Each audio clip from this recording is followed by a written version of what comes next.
우리가 복잡하게 생각할 수밖에 없고 좀 생각이 혼돈하고 공허할 수밖에 없는 세상 속에서 우리가 살고 있음을 확인합니다.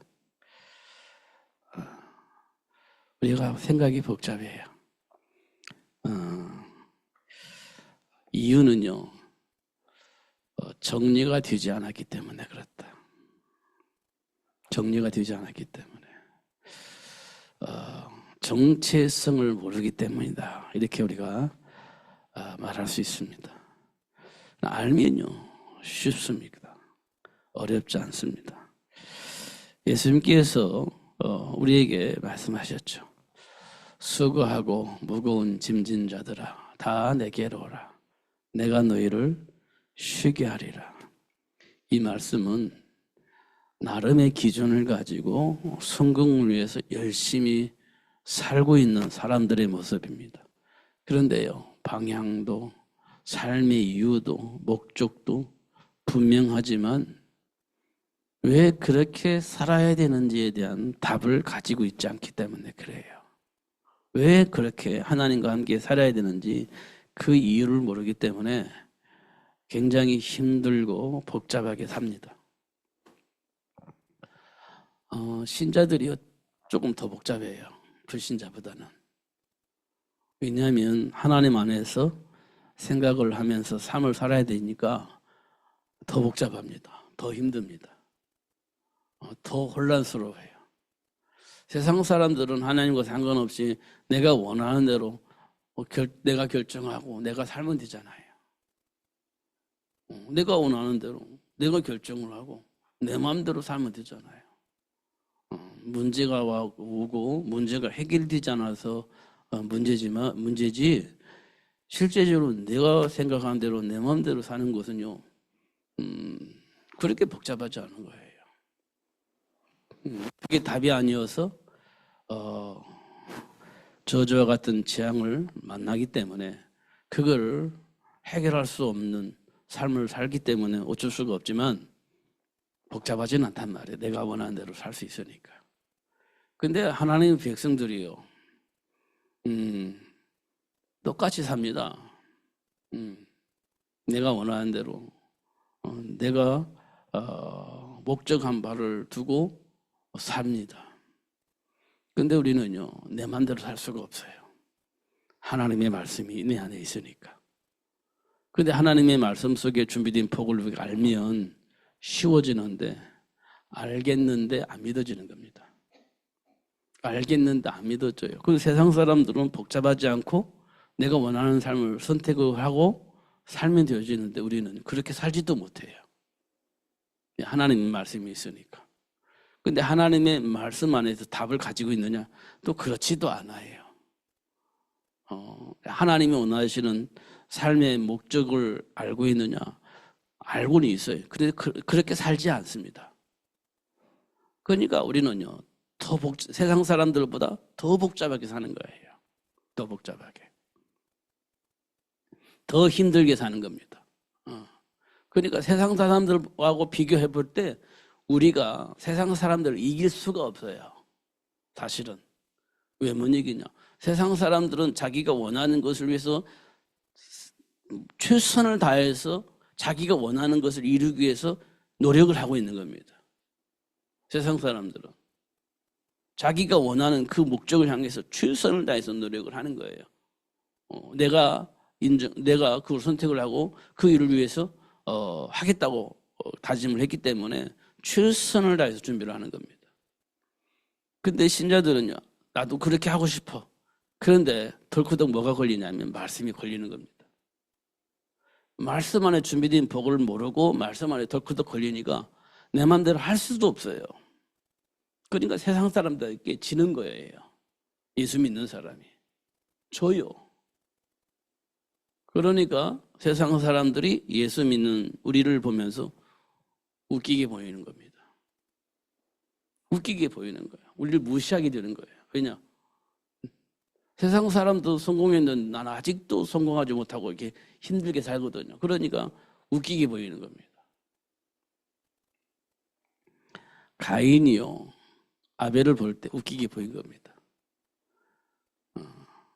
그래서 자기는 성공했으니까. 가인의 그리고 아버지를 보니까, 하나님과 함께 한다는 아버지를 보니까 웃기게 보이는 겁니다. 왜냐? 준비된 복을 몰라요. 그러니까 당하면서 사는 겁니다. 당하면서. 근데 알면 어떻게 되겠어요? 알면 굉장히 중요한 일이 벌어집니다. 노예로 팔려나간 요셉을 보니까요, 보디발의 집을 바꾸나요. 감옥의 분위기도 바꾸나 버려요. 그 어마무시한 애굽의 정치, 경제, 문화를 바꿔버립니다. 요셉 한 사람이요, 다 바꿔버려요. 어떻게? 알기 때문에 그렇습니다. 알기 때문에. 예수를 아는 사람 한 사람이요, 모든 걸 바꿀 수 있는 겁니다. 하나님의 배경 속에 있기 때문에 바꿔버려요. 저와 여러분이 진짜 예수를 알면 여러분이 있는 현장을 바꿀 수 있습니다. 하나님 역사하시니까. 모세 한 사람이요, 하나님의 계획 속에 준비되어 있잖아요. 그리고 왕궁에서 교육받았잖아요.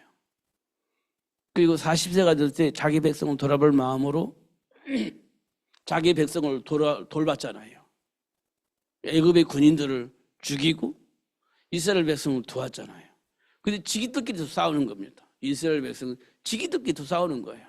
그러니까 왜 너희들끼리 싸우냐? 같이 마음을 같이 기도하면서 합력하여 살아야지. 왜 너희들끼리 분쟁하면서 싸우냐? 이렇게 얘기를 했잖아요, 모세가. 근데 그들이 뭐라고 얘기합니까?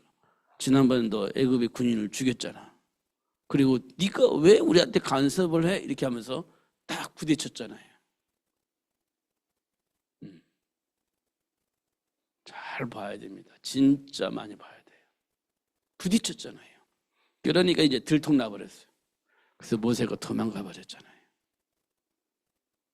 40살 되어졌을 때 자기 백성을 돌아볼 마음으로 애굽의 군인들을 쳐서 죽이고, 그리고 자기들끼리 싸우고 있을 때 그 분쟁을 말렸는데 그걸로 인하여서 들통나버렸단 말이에요. 그러니까 이스라엘 백성들은 자기 백성과 하나님의 계획과 전혀 상관이 없이 노예로 400년 살았기 때문에 하나님 전혀 상관이 없이 살고 있는 겁니다. 민족의식도 전혀 없어요. 그냥 노예로 400년 사는 거예요. 그러면 서로 막 자기들끼리 살겠노라고 막 그렇게 싸우고 있는 현실 문제를 보여준 겁니다. 그 문제를 해결하려고 했던 모세를 향해서 이렇게 공격을 한 거죠. 더 이상 어떻게 할 수가 없으니까 도망 나온 겁니다. 그리고 40년이 흘렀습니다. 모세가 80살이 되어졌을 때 비로소 하나님께서 불러가지고 모세를 향해서 애굽으로 내려가서 이스라엘 백성을 데리고 나오라 이렇게 얘기를 하는 겁니다. 그때 모세는 어떤 생각을 했겠습니까? 내가 40살 때 그렇게 하려고 했을 때 지금 나에게 일어난 일들이 어떻게 일어나는지 알잖아요. 어떤 이스라엘 백성들이 어떤 상태인지 알았잖아요. 이스라엘 백성들이 어떤 상태인지 알았잖아요. 그래서 자기가 가서 얘기한다고 해도 그들이 받아들이겠냐? 안 받아들일 것이라 생각한 겁니다.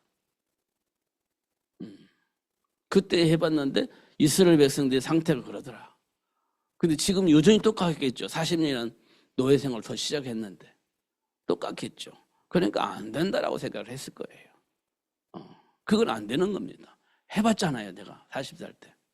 그때 힘이 있었고, 그때 내가 하려고 했었는데 그때 이스라엘 백성들이 안 됐잖아요.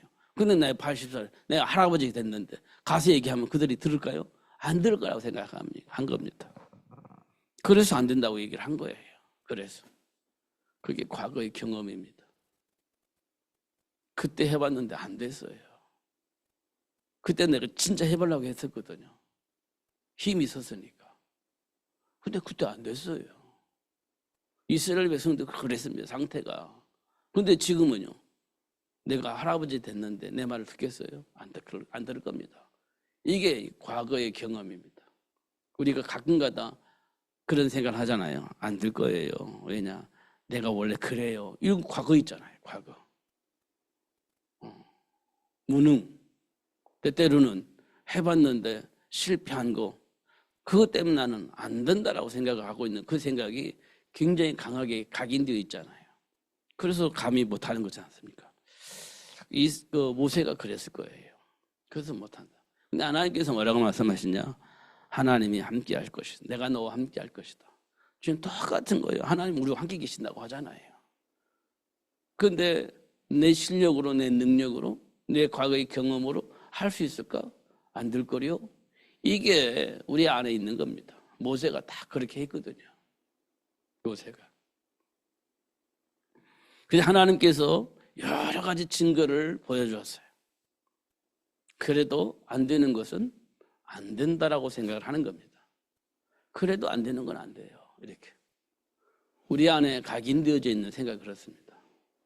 그러니까 우리는요, 도전 안 해요. 하나님이 준비한 그 축복을 인정을 안 해요. 그러면 모세처럼 안 되는 건 안 되는 거예요. 이렇게 얘기를 하게 되어지는 겁니다. 그런데 모세가 애굽으로 가서 출애굽을 하게 되잖아요. 그걸 보고 우리는 하나님의 은혜다 이렇게 말을 하게 되어집니다. 모세의 인격으로는 절대 할 수 없는데 하나님의 은혜로 애굽으로 내려간 거예요. 우리도 똑같이 생각이 그런데, 삶이 그런데, 삶의 동기가 그런데, 체질이 그런데 하나님의 은혜로 지금 우리가 여기 와 있는 거예요. 하나님의 은혜로. 내 생각으로는 하나님과 함께 할 수가 없고 하나님이 약속하신 그 말씀을 통해서 하나님과 동행할 수가 없을 것인데 은혜로 지금 여기 와 있는 거예요. 하나님 은혜로. 그리고 하나님께서 이스라엘 백성들을 출애굽을 할 수 있도록 그렇게 역사를 합니다. 출애굽을 할 수 있도록. 우리에게요, 진짜 중요한 거 있습니다. 진짜 중요한 거. 좀 몇 가지만 확인해 볼게요. 첫 번째요. 하나님 우리를 어떻게 창조하셨죠? 하나님의 형상대로 창조하셨어요.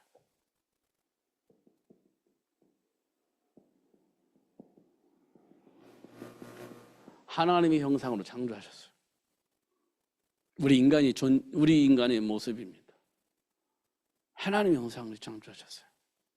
그런데요, 창세기 3장 1절에서 7절에 보니까 어떻게 해요? 하나님을 불신합니다. 그리고 어떻게 해요? 하나님을 떠납니다.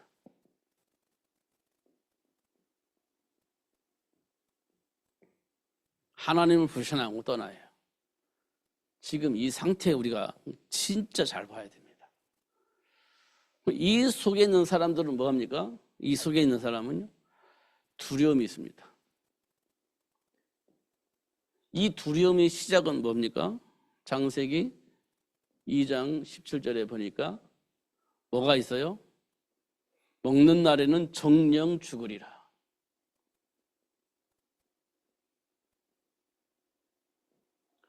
이게 돼 있는 거예요. 그러니까 하나님을 떠난 상태에서 두려움이 있을 수밖에 없어요. 왜냐? 정령 죽으리라 이 말씀이 작동이 되어지는 겁니다.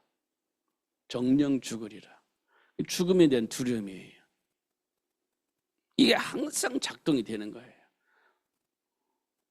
왜 그러죠? 하나님의 말씀을 불신하고 선악과를 먹었기 때문에 그렇습니다. 이게 뭐냐?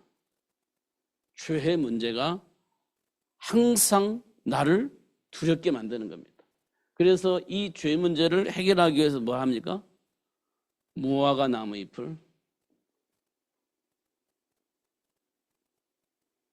잎을 엮어서 치마를 해 입습니다. 이 말은 뭐냐면 이 죄 문제를 가려보려고, 이 죄 문제를 해결해 보려고 노력을 하는 겁니다. 이게 무화과 나무 잎을 엮어서 치마로 해 입은 겁니다. 근데 해가 찌니까 이게요, 무화과 나무 잎이 말라 비틀어져요. 이 죄를 가릴 수가 없는 겁니다. 해결이 안 되는 거예요. 그러니까 이 죄가 드러날 때마다 나는 모르게 두려움이 항상 자리 잡고 있는 겁니다. 결국 정령 죽으리라 그런 이 메시지 때문에 그런 거예요. 정령 죽으리라는. 그런데 이 문제를 해결하려면 하나님을 불신앙하고 떠난 이 문제가 해결되어져야 되는 거예요. 하나님을 불신하고 떠난 이 문제가 해결되어야 됩니다. 그런데 이게 아담과 하와에게는 해결할 수 있는 길이 없어요. 지금도 이 땅에 많은 사람들이 이 문제 가지고 지금 고통스럽게 방황하고 있는 겁니다. 이 문제 앞에서.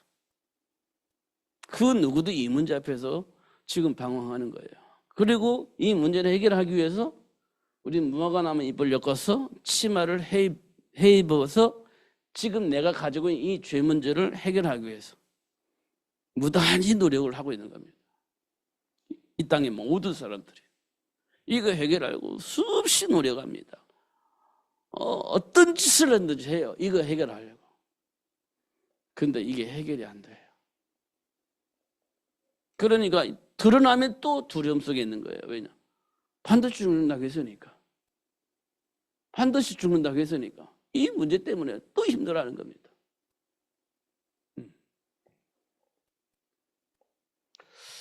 이때 하나님께서 우리에게 찾아오신 겁니다. 이때 하나님께 찾아오셨어요.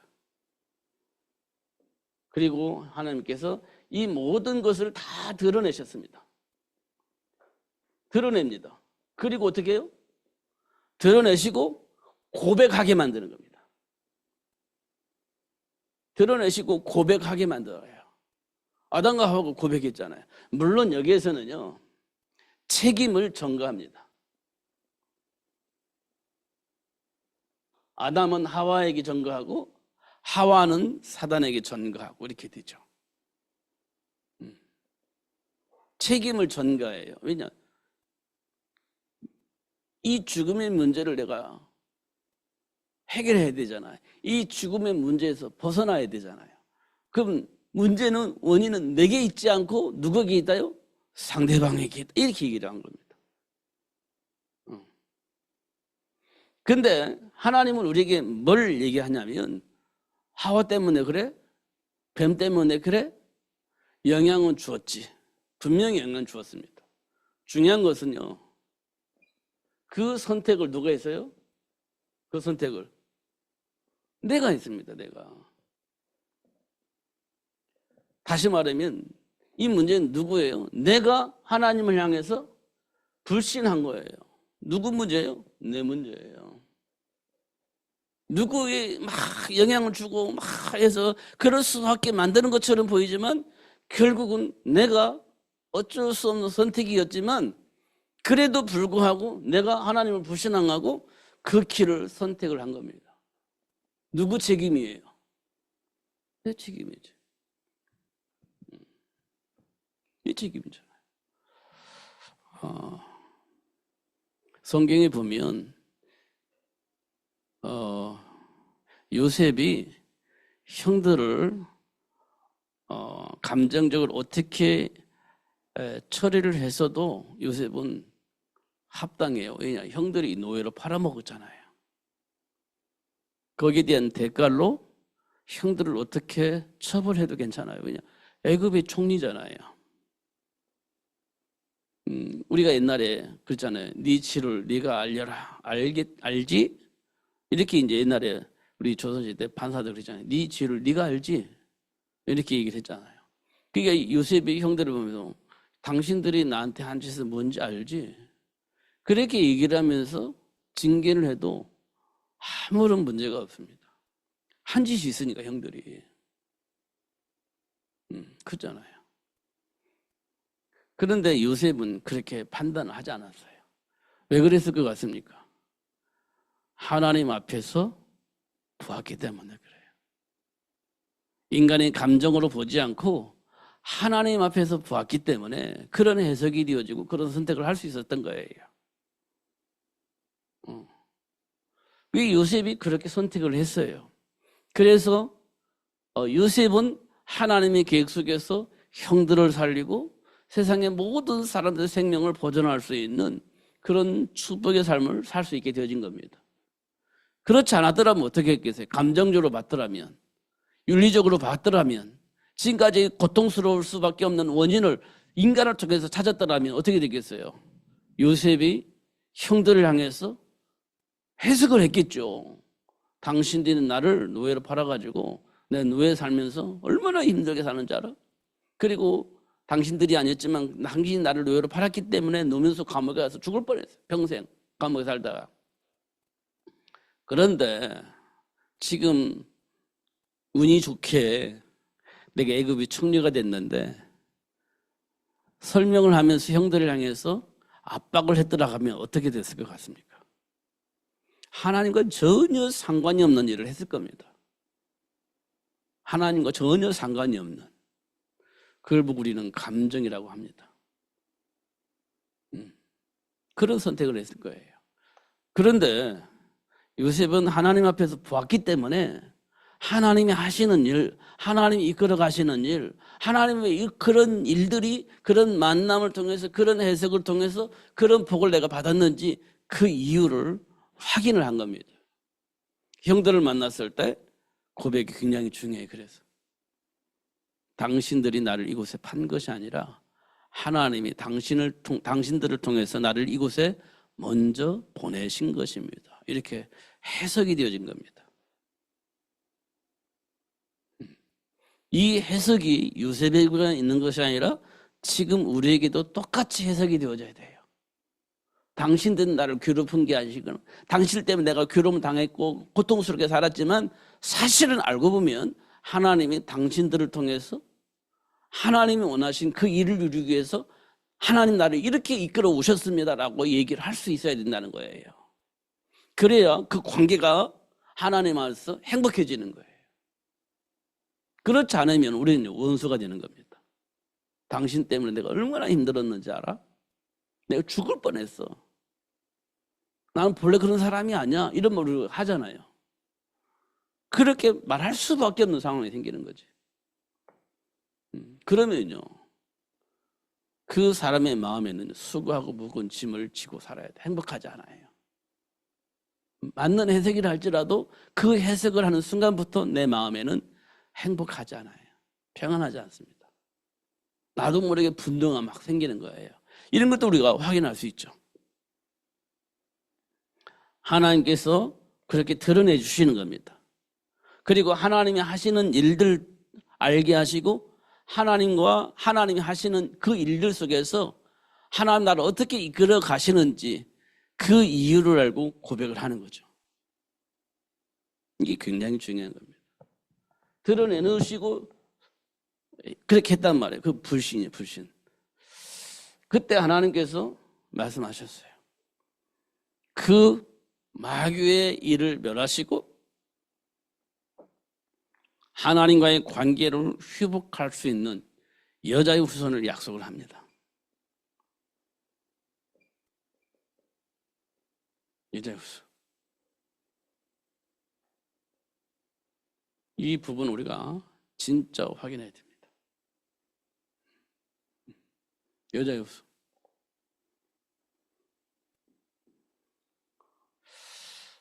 그러면 어디로 가야 됩니까? 마태복음 1장 21절에 보면 동정녀 마리아를 통해서 예수님 오시잖아요.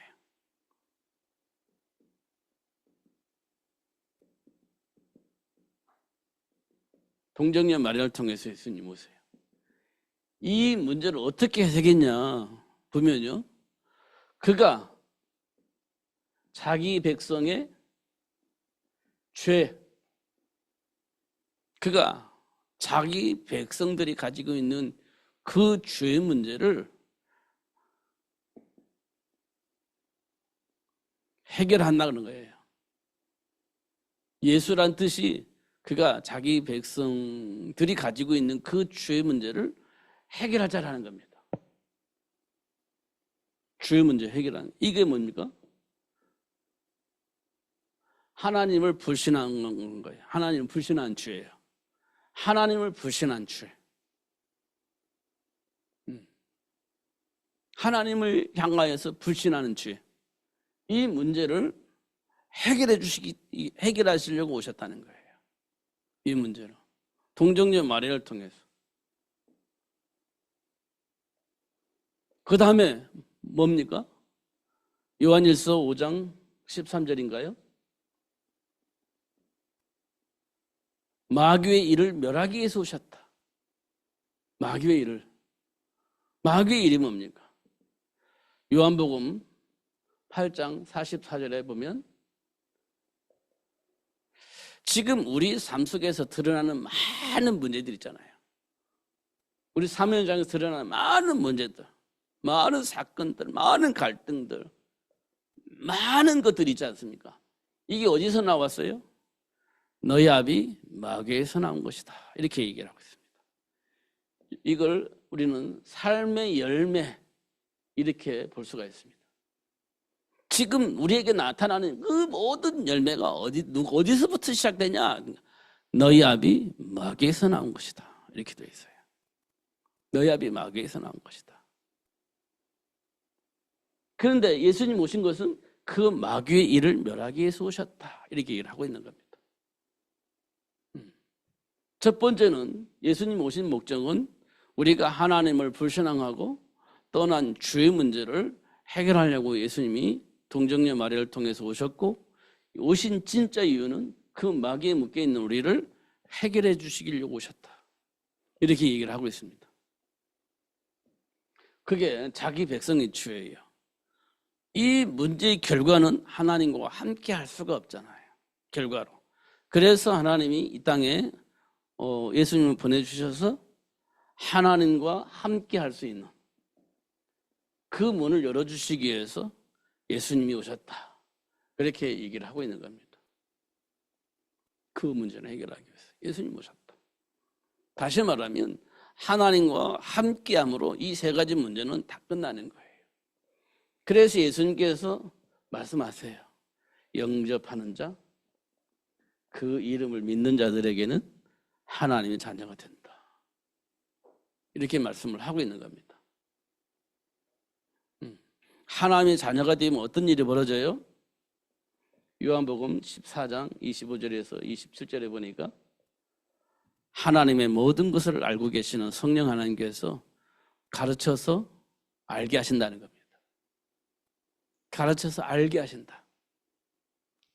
예수를 영접하고 하나님 자녀가 된 자들에게 성령으로 역사하세요. 하나님의 모든 것을 가르쳐서 알게 하신다. 그리고 빌립보서 4장 6절에서 7절에 보면 뭐라고 되어 있습니까? 모든 지각에 뛰어나신 평강의 하나님께서 생각을 나게 하신다. 생각나게 하신다. 하나님이 준비한 복을 누릴 수 있도록 생각나게 하신다. 이렇게 얘기하고 있어요. 그게 누구에게 오냐? 예수님을 그리스도로 믿고 영접한 자들에게 성령으로 이렇게 역사를 하신다라고 얘기를 하고 있습니다. 그러니까 사도행전 1장 8절에 보면 그렇게 되어 있는 거예요. 오직 성령이 너에게 임하시면 권능을 받고 예루살렘에서도 온 유대에서도 사마리아에서도 땅끝에서도 내 증인이 되리라. 이렇게 말씀을 하고 있는 겁니다. 이거 우리가 딱 정리가 되어 있어야 돼요. 이게. 그렇지 않으면 이제 본질대로 사는 거예요. 감정대로 사는 겁니다. 체질대로 사는 거예요. 이게 정리가 되어져야 됩니다. 근데 우리가 벗어날 수 있나? 못 벗어납니다. 이걸 인정을 안 하면 못 벗어납니다. 내 안에 체질이 있는데, 감정이 있는데 우리가 벗어날 수 있을까? 못 벗어납니다. 절대 못 벗어납니다. 후회하고 땅을 치고 그러잖아요. 그래도 또 못 벗어나요. 이게 정리가 되어야 돼요. 아, 진짜 그렇구나. 사실을 확인할 수 있어야 돼요. 아, 진짜 그렇구나. 내 내면이 진짜 그렇구나. 어쩔 수가 없는 것이 아니라 진짜 이런 배경을 내가 가지고 있었구나. 그래서 나는 어쩔 수 없이 그렇게 되는 것처럼 보이는데 아, 진짜 그렇구나. 이렇게 우리가 사실로 확 인정이 되어야 됩니다. 그럼 내 의지와 상관없이 그리스도 예수 안에서 답을 얻고 그 안에서 힘을 얻고 나의 정체성을 알게 되어지고 하나님이 주신 그 축복을 누릴 수 있는 축복이 시작이 되어지는 겁니다.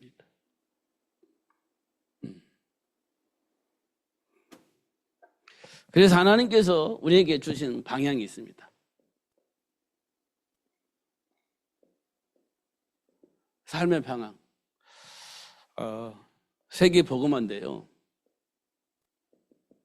세계 복음화가 여기 있습니다. 마태복음 24장 24절에 이 일을 위해서 예수님께서 마태복음 28장 16절 20절에 보니까 모든 민족을 제자로 삼으라고 했잖아요. 이 말씀을 성취하기 위해서 모든 민족을 제자로 삼아라 이렇게 되어 있어요. 그리고 마가복음 16장 15절에서 20절에 보니까 온 천하에 다니며 만민에게 이 복음을 전하라고 그렇게 말씀하고 있습니다. 만민에게 이 복음을 전해라 이렇게 얘기를 하고 있어요. 이 하나님의 계획이거든요. 모든 민족이 이 복음을 다 듣고 난 이후에 예수님이 재림하시겠다고 약속하신 말씀이거든요. 이 말씀이 성취되어지도록 하기 위해서 너희는 가서 모든 민족을 제자로 삼으라. 온 천에 다니면서 만민에게 전하라 이렇게 얘기를 했습니다. 만민에게. 그리고 요한복음 21장 15절에서 18절에 보면 뭐라고 되어 있습니까? 너 나 진짜 사랑해 내 어린 양을 뭐 이렇게 얘기를 하신 겁니다. 중요한 것은 이 말씀이 성취되어지게 하시려고 이렇게 하나님의 역사를 하신 겁니다. 그리고 원하는 자를 불러서 함께하는 비밀을 알게 하시고 전도의 비밀을 알게 하시고 영적 싸움을 할 수 있는 흑암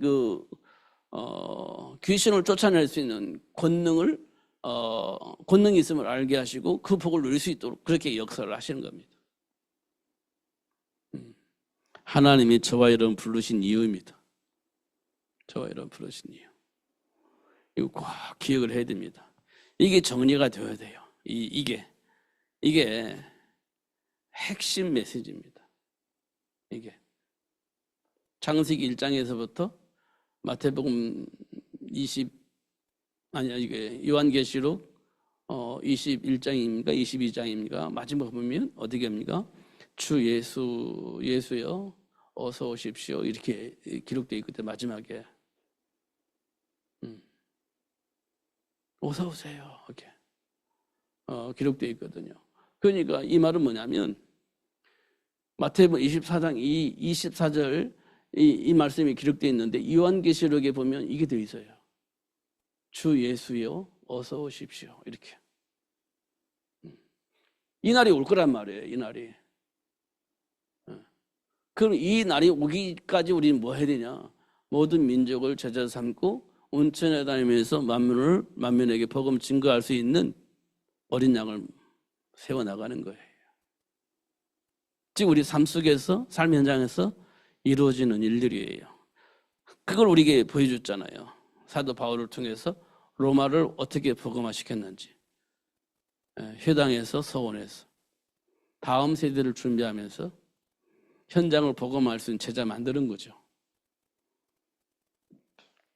250년 만에 로마를 복음화할 수 있었던 이유는 복음화할 수 있었던 것은 이런 제자들이 세워졌고 이런 제자들의 삶 속에서 하나의 배경 속에 준비된 복을 누릴 수 있었기 때문에 그런 일들이 일어난 겁니다.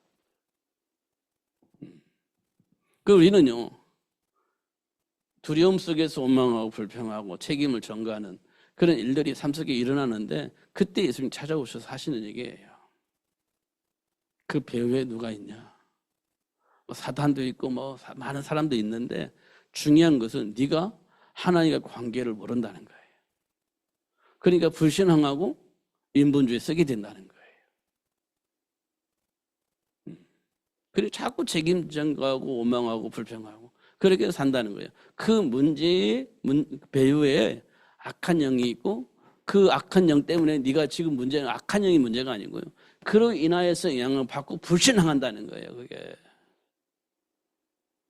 악한 영에 영향받는 걸 어쩔 수가 없잖아요. 근데 그 영향으로 인하여서 내가 불신앙하고 떠나버린다는 거예요. 그 문제 때문에 문제가 온다는 겁니다. 그 문제 때문에. 그래서 하나님이 그 마귀를 멸하신 여자의 후손을 보내서 싸워 이길 수 있도록, 불신앙 속에 빠지지 않도록 해주겠다고 하는 약속입니다. 그 약속이 마태복음 1장에 성취가 되어진 거예요. 그 예수 이름으로 사도행전을 보니까 이기게 되어지는 겁니다. 그 예수 이름으로 로마를 바꿔버린 겁니다. 그렇듯이 이제 하나님께서 우리를 향해서 세계가 복음화될 수 있도록 하시겠다는 약속이 지금 우리에게서 성취되어지고 있는 겁니다. 근데 그걸 모르니까 우리가 똑같이 원망하고 불평하고 책임 전가하고 사단의 일은 숨겨져 있고 하나님의 일도 숨겨져 있고 그냥 인본주의 속에서 막 살고 있는 우리들의 모습을 보는 거예요. 근데 그 안에는 뭐가 있어요? 두려움이 있어요. 그러니까 아무것도 할 수가 없는 거예요, 우리는. 그런 상황 속에 있었다. 그런데 오늘 사무엘상에 보니까 엘리 제사장 시대 때에 하나님의 말씀이 소통이 안 됐어요. 그러니까 그런 상황이 생긴 겁니다. 그런데 마침 하나님께서 사무엘을 불러서 소통을 하신 겁니다. 그래서 오늘 11절에 보니까 보라 내가 이스라엘 중에 한 일을 행하리니 그것을 듣는 자마다 두 귀가 울리리라 이렇게 말씀을 하고 있어요. 듣는 자마다 귀가 울린대요. 와, 그러니까 말로 표현할 수 없는 굉장히 중요한 답과 사명이 생기는 거예요. 하나님의 말씀을 듣는 그때에 그렇게 말씀을 하고 있습니다. 지금 우리 삶의 현장을 잘 봐야 됩니다. 하나님께서 우리를 어떻게 이끌어 가고 계시는지, 하나님이 어떻게 역사하시는지, 성령의 역사 속에서 지금 나를 향한 하나님의 계획이 무엇인지 보는 것이 굉장히 중요합니다. 그러면 또 막 내 안에서 막 어떤 자존심이나 막 여러 가지 작동하면서 또 내 안에 있는 본질이 막 드러날 수 있도록 사단은 막 여러 가지 속일 겁니다. 이간질하고 공격을 할 겁니다. 그럴 때마다 이제 본질이 막 나올 거예요. 하나님과 상관이 없는. 누구든지 다 그렇습니다. 그럴 때 우리가 말씀 붙잡고 기도한다는 건 굉장히 중요한 겁니다. 이게 정리가 되면 그게 가능해요. 정리 안 되면 또 감정으로 들어가서 아무것도 안 돼요. 정리가 되어야 됩니다. 그러면요, 다니엘과 새 친구들처럼 딱 정리가 돼서 답을 쓸 수 있어요. 다윗처럼 골리앗 앞에서 딱 정리가 되면 답을 쓸 수 있어요. 하나님이 왜 그런 내용을 쓰냐? 정리가 된 사람은 그렇게 하는구나. 선택을 하는구나. 이거 보여주는 겁니다. 야, 어떻게 했을까? 정리가 안 되면 야, 대단한데 이렇게 대답을 할 겁니다. 정리가 되면 당연하지 이렇게 되는 거예요. 그래서 예수님께서 마태복음에 수고하고 무거운 짐진 자들아 다 내게로 오라. 내가 너희를 쉬게 하리라. 이렇게 말씀을 하셨어요.